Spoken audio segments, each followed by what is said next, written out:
ರೇವಣ್ಣಗೆ ನೊಂದ ಹೆಂಗಸರ ಶಾಪ. ಸುಪ್ರೀಂ ಕೋರ್ಟ್ಗೆ ಹೋದರೂ ತಪ್ಪದ ಸಂಕಷ್ಟ. ಕೋರ್ಟ್ ಆದೇಶದಂತೆ ಜೀವಿತಾವಧಿ ಶಿಕ್ಷೆಯೇ ಗತಿ.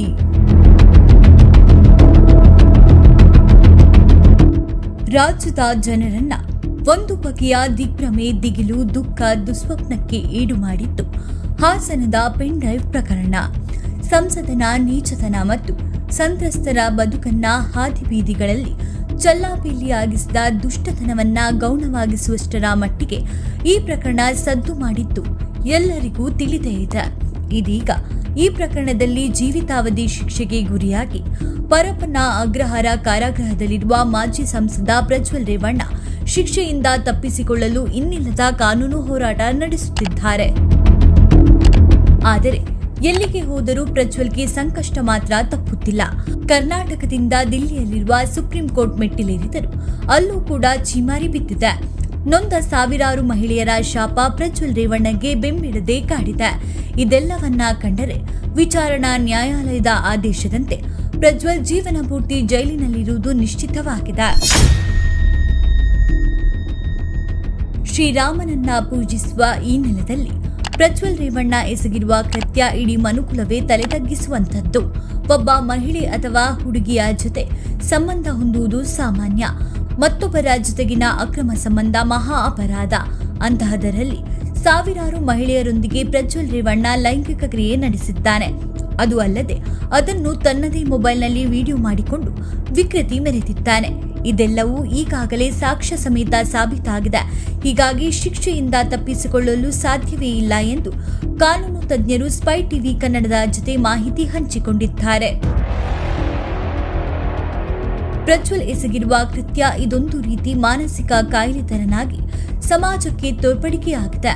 ಈ ಹಿಂದೆ ಜೀವಿತಾವಧಿ ಶಿಕ್ಷೆ ವಿಧಿಸಲಾಗಿದ್ದ ಕೆಲವು ಪ್ರಕರಣಗಳಲ್ಲಿ ಆರೋಪಿ ಮೇಲ್ಮನವಿ ಸಲ್ಲಿಸಿದಾಗ ಶಿಕ್ಷೆ ಪ್ರಮಾಣ ಕಡಿಮೆಯಾಗಿರುವ ಉದಾಹರಣೆಗಳಿವೆ. ಅಪರಾಧಿ ಎಂದು ಘೋಷಣೆಯಾಗಿದ್ದ ವ್ಯಕ್ತಿ ಆರೋಪ ಮುಕ್ತನಾಗಿದ್ದೂ ಇದೆ. ಆದರೆ ಪ್ರಜ್ವಲ್ ರೇವಣ್ಣ ವಿರುದ್ಧದ ಪ್ರಕರಣದಲ್ಲಿ ಈ ಸಾಧ್ಯತೆಗಳು ತೀರಾ ವಿರಳ. ಎಲ್ಲ ಸಾಕ್ಷ್ಯಾಧಾರಗಳು ಪ್ರಬಲವಾಗಿದ್ದು ಆರೋಪಿ ಕೃತ್ಯವೆಸಗಿರುವುದು ಸತ್ಯ ಎಂಬುದನ್ನು ಈಗಾಗಲೇ ರುಜುವಾತು ಮಾಡಿವೆ. ಆದ್ದರಿಂದ ಜೈಲು ಶಿಕ್ಷೆಯಿಂದ ಖುಲಾಸೆಯಾಗುವ ಸಾಧ್ಯತೆಗಳು ಕಡಿಮೆ ಎಂದು ಕಾನೂನು ಪರಿಣಿತರು ಶರ ಬರೆದಿದ್ದಾರೆ. ಪ್ರಜ್ವಲ್ ವಿರುದ್ಧ ಸುಪ್ರೀಂ ಕೋರ್ಟ್ ಗುಡುಗು. ಮನೆಗೆಲಸದ ಮಹಿಳೆಯ ಮೇಲೆ ಪದೇ ಪದೇ ಅತ್ಯಾಚಾರ ಎಸಗಿದ ಪ್ರಕರಣದಲ್ಲಿ ಪ್ರಜ್ವಲ್ ಜೀವಾವಧಿ ಶಿಕ್ಷೆಗೆ ಗುರಿಯಾಗಿ ಜೈಲು ಶಿಕ್ಷೆ ಅನುಭವಿಸುತ್ತಿದ್ದಾನೆ. ಇದಲ್ಲದೆ ಮಹಿಳೆಯ ಅಪಹರಣ, ಬೆದರಿಕೆ ಸೇರಿ ಇನ್ನೂ ಹಲವು ಪ್ರಕರಣಗಳು ಆತನ ಮೇಲಿವೆ. ಇದೇ ವೇಳೆ ಜನಪ್ರತಿನಿಧಿಗಳ ವಿಶೇಷ ನ್ಯಾಯಾಲಯವು ತಮ್ಮ ವಿರುದ್ಧದ ಪ್ರಕರಣಗಳ ವಿಚಾರಣೆಗಳಲ್ಲಿ ಪಕ್ಷಪಾತ ಧೋರಣೆ ಅನುಸರಿಸುತ್ತಿದೆ. ಹೀಗಾಗಿ ಬೇರೆ ನ್ಯಾಯಾಲಯಕ್ಕೆ ಪ್ರಕರಣವನ್ನ ವರ್ಗಾಯಿಸಬೇಕೆಂದು ಕೋರಿ ಪ್ರಜ್ವಲ್ ರೇವಣ್ಣ ಸರ್ವೋಚ್ಚ ನ್ಯಾಯಾಲಯದಲ್ಲಿ ದಾವೆ ಹೂಡಿದ್ದರು. ಈ ಅರ್ಜಿಯನ್ನ ಇದೇ ಡಿಸೆಂಬರ್ 11ರಂದು ನ್ಯಾಯಪೀಠ ವಜಾಗೊಳಿಸಿತ್ತು. ಇದರಿಂದಾಗಿ ಪ್ರಜ್ವಲ್ಗೆ ಭಾರೀ ಹಿನ್ನಡೆಯಾಗಿದೆ. ಸುಪ್ರೀಂ ಕೋರ್ಟ್ ಮೆಟ್ಟಿಲೇರುವ ಮುನ್ನ ಪ್ರಜ್ವಲ್ ಕರ್ನಾಟಕ ಹೈಕೋರ್ಟ್ನಲ್ಲಿ 2 ಅರ್ಜಿಗಳನ್ನ ಸಲ್ಲಿಸಿದ್ದರು. ಆದರೆ ಹೈಕೋರ್ಟ್ ಈ ಅರ್ಜಿಗಳನ್ನ ವಜಾಗೊಳಿಸಿತ್ತು. ಬಳಿಕ ಸುಪ್ರೀಂ ಕೋರ್ಟ್ಗೆ ಮೇಲ್ಮನವಿಯನ್ನ ಸಲ್ಲಿಸಿದ್ದರು. ಇದನ್ನ ವಿಚಾರಣೆಗೊಳಪಡಿಸಿದ ಮುಖ್ಯ ನ್ಯಾಯಮೂರ್ತಿ ಸೂರ್ಯಕಾಂತ್ ನೇತೃತ್ವದ ಪೀಠ ಬದಲಾವಣೆಗಾಗಿ ಮನವಿ ಮಾಡುವಲ್ಲಿ ಅರ್ಜಿದಾರರು ನೀಡಿರುವ ಹೇಳಿಕೆ ಅಸಮರ್ಪಕವೆಂದು ಪರಿಗಣಿಸಿ ಗಂಭೀರ ಪ್ರಶ್ನೆಗಳನ್ನ ಕೇಳಿದೆ. ಈ ರೀತಿ ಪೀಠ ಬದಲಾವಣೆಗೆ ಕೇಳುವುದು ಸರಿಯಲ್ಲ. ಯಾವ ಉದ್ದೇಶಕ್ಕೆ ಕೇಳುತ್ತಿದ್ದೀರಿ ಬದಲಾವಣೆ?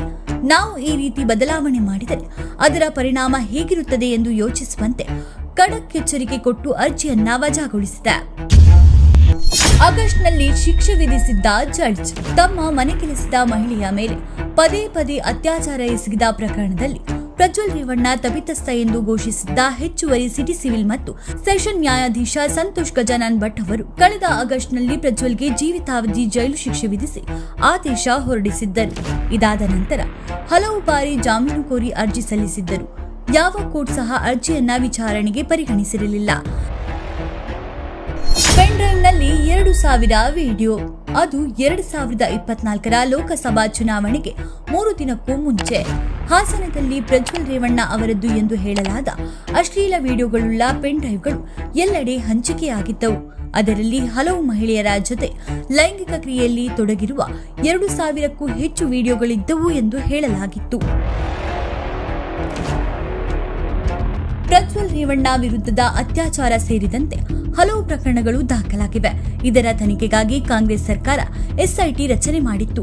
ಪೆನ್ ಡ್ರೈವ್ಗಳಲ್ಲಿರುವ ವಿಡಿಯೋಗಳು ಪ್ರಜ್ವಲ್ ರೇವಣ್ಣ ಅವರದ್ದೇ ಹೌದು ಎಂದು ಫೋರೆನ್ಸಿಕ್ ವರದಿಗಳು ದೃಢಪಡಿಸಿವೆ. ಪೆನ್ ಡ್ರೈವ್ ಹಂಚಿಕೆಯಾದ ಬೆನ್ನಲ್ಲೇ 2024 ಏಪ್ರಿಲ್ 24ರಂದು ಪ್ರಜ್ವಲ್ ದೇಶ ತೊರೆದಿದ್ದರು. ವಿದೇಶಕ್ಕೆ ಪ್ರಜ್ವಲ್ ತೆರಳುವಾಗ ಎಫ್ಐಆರ್ ದಾಖಲಾಗಿರಲಿಲ್ಲ.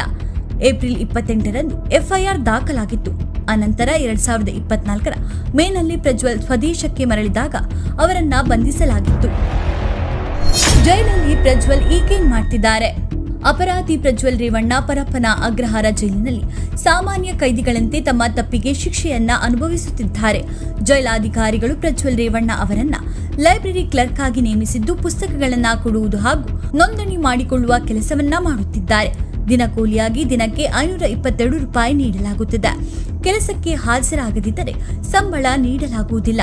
ಪ್ರಕರಣದ ವಿಚಾರಣೆಗೆ ಕೋರ್ಟ್ಗೆ ಆಗಾಗ ಹೋಗಬೇಕಿರುವುದರಿಂದ ಹಾಗೂ ವಕೀಲರ ಜೊತೆ ಇತರ ಕೇಸ್ಗಳ ಸಂಬಂಧ ಚರ್ಚೆ ಮಾಡಬೇಕಾಗಿರುವ ಕಾರಣ ಪ್ರಜ್ವಲ್ ರೇವಣ್ಣ ಅವರನ್ನ ಪೂರ್ತಿ ಕೆಲಸಕ್ಕೆ ನಿಯೋಜಿಸಿಲ್ಲ ಎಂದು ಜೈಲಾಧಿಕಾರಿಗಳು ಮಾಹಿತಿ ನೀಡಿದ್ದಾರೆ. ಪ್ರಜ್ವಲ್ ಕೇಸ್ ತನಿಖೆಗೆ ಕೋಟಿ ಖರ್ಚು. ಕರ್ನಾಟಕದಲ್ಲಿ ಕಾಂಗ್ರೆಸ್ ಸರ್ಕಾರ ಅಧಿಕಾರಕ್ಕೆ ಬಂದ ಮೇಲೆ ಇದುವರೆಗೂ 7 ವಿಶೇಷ ತನಿಖಾ ತಂಡಗಳನ್ನು ರಚಿಸಿದೆ. ಈ ಪೈಕಿ 4 ಎಸ್ಐಟಿಗೆ 4.54 ಕೋಟಿ ರೂಪಾಯಿ ಖರ್ಚಾಗಿದೆ. ಈ 4.54 ಕೋಟಿಗಳ ಪೈಕಿ 70% ಹಣ ಪ್ರಜ್ವಲ್ ರೇವಣ್ಣ ವಿರುದ್ಧದ ಕೇಸ್ ತನಿಖೆಗೆ ಖರ್ಚಾಗಿರುವುದು ವಿಶೇಷ. ಈ ವಿಚಾರವನ್ನ ಬೆಳಗಾವಿ ಅಧಿವೇಶನದಲ್ಲಿ ಸರ್ಕಾರವೇ ಈ ಬಗ್ಗೆ ಮಾಹಿತಿ ನೀಡಿದೆ. ಯಾರಿಗೆ ಎಷ್ಟು ದುಡ್ಡು? ಎಸ್ಪಿಪಿ ಪ್ರೊಫೆಸರ್ ರವಿವರ್ಮಾ ಕುಮಾರ್ಗೆ 2.41 ಕೋಟಿ ರೂಪಾಯಿ ನೀಡಲಾಗಿದೆ.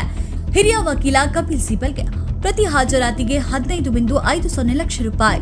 ಮತ್ತೊಬ್ಬ ಎಸ್ಪಿಪಿ ಬಿಎನ್ ಜಗದೀಶ್ಗೆ 28 ಲಕ್ಷಕ್ಕೂ ಅಧಿಕ ರೂಪಾಯಿಗಳನ್ನ ನೀಡಲಾಗಿದೆ. ಸರ್ಕಾರಿ ವಕೀಲರಾಗಿರುವ ಬಿಎನ್ ಜಗದೀಶ್ ಮತ್ತು ಅಶೋಕ್ ನಾಯರ್ಗೆ 12ಕ್ಕೂ ಹೆಚ್ಚು ಲಕ್ಷ ರೂಪಾಯಿಯನ್ನ ನೀಡಲಾಗಿದೆ. ಎಸ್ಐಟಿ ತಂಡಕ್ಕೆ 33 ಲಕ್ಷಕ್ಕೂ ಅಧಿಕ ಹಣವನ್ನ ಖರ್ಚು ಮಾಡಲಾಗಿದೆ.